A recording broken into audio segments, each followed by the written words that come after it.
search for based on the camera from a single point. I don't know whether that makes any sense or not, but actually that's what we're gonna do.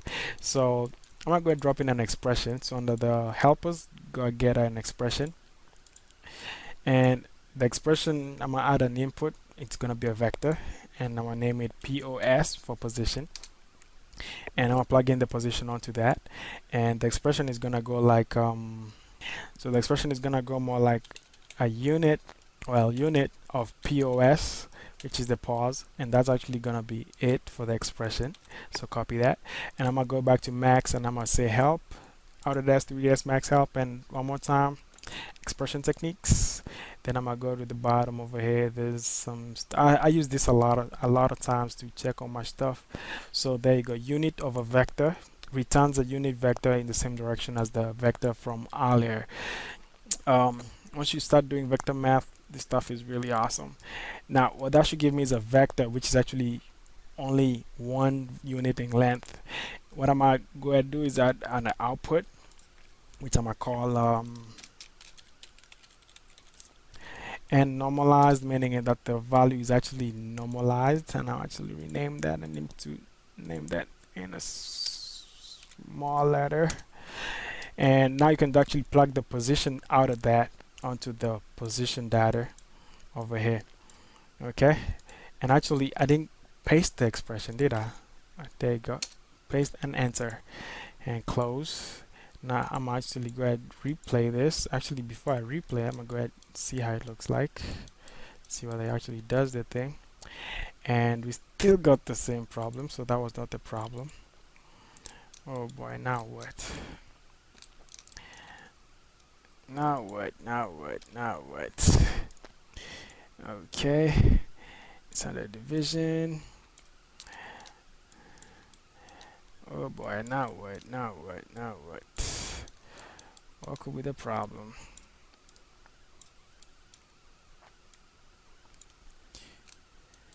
Okay, and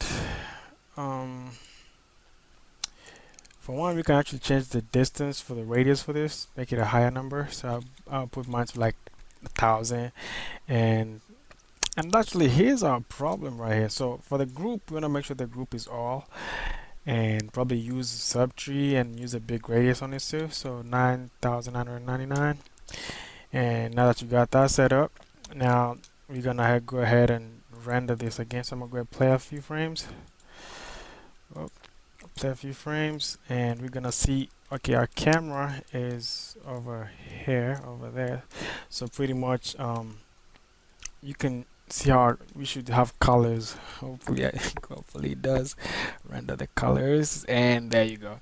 You see all the colors actually getting derived from the camera distance, pretty much, so to speak. I mean, literally from the camera. You can see how the camera is pointed and how the colors are you know, arranged over here, and pretty much that's the same way that you get the data flowing in over here. Now you need a higher particle count because my 482 is not actually going to work. So go ahead to the first frame over here, and you can see how the colors actually mapped in between the colors, in between the frames, in between the sphere dots. If I actually change this to my camera view and take a render, you can actually see how beautiful that is. Looks really nice with the colors distributed like so. Obviously, when you start having get a high number, you cannot see the particles to the back. So, I mean, really won't work for really high punk. It could work if it's a point, use a point that circulates in all kinds of directions, and actually you could go ahead and implement that. Over here, we can actually go ahead and birth some more particles. So on the generator, you can get a position born and get the particle and give that particle the same position, and don't give it any speed, and probably birth only 3 particles every single frame, and just change a few of these, and I think that should be good on our side. I'll get my GUI and go over here, render 1 frame. Let's see how it looks like. Actually, we have to resim for one, so I'm gonna go ahead resim, and actually for one, I'm gonna go ahead and hide my particles so it doesn't have to show everything on screen. So display nothing and resim this. Play. I'm gonna let it play. Okay, so I got mine on the 40th frame. We've got to take a render of this. See how it looks. It's gonna retrieve the particles from disk because it's not actually cached. Then see how it go.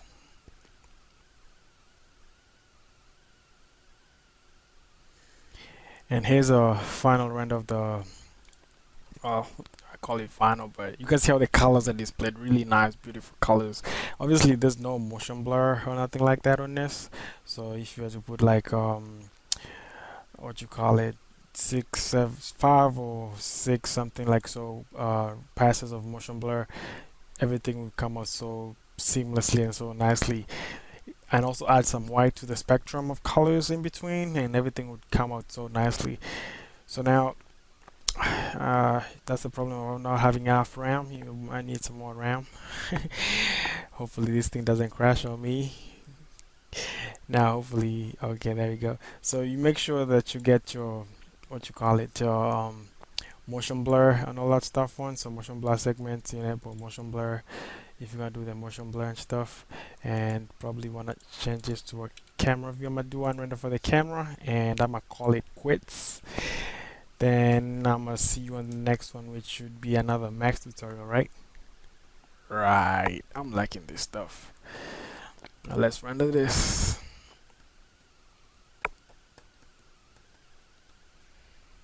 Okay, and this is my final kind of render. You can see how the colors are displayed. It's really nice, you know. Once you have a lot of particles in, just need to like really, you know, partition all the particles into different partitions and have like 2 million particles rendering this. It'll be a beautiful, beautiful scene.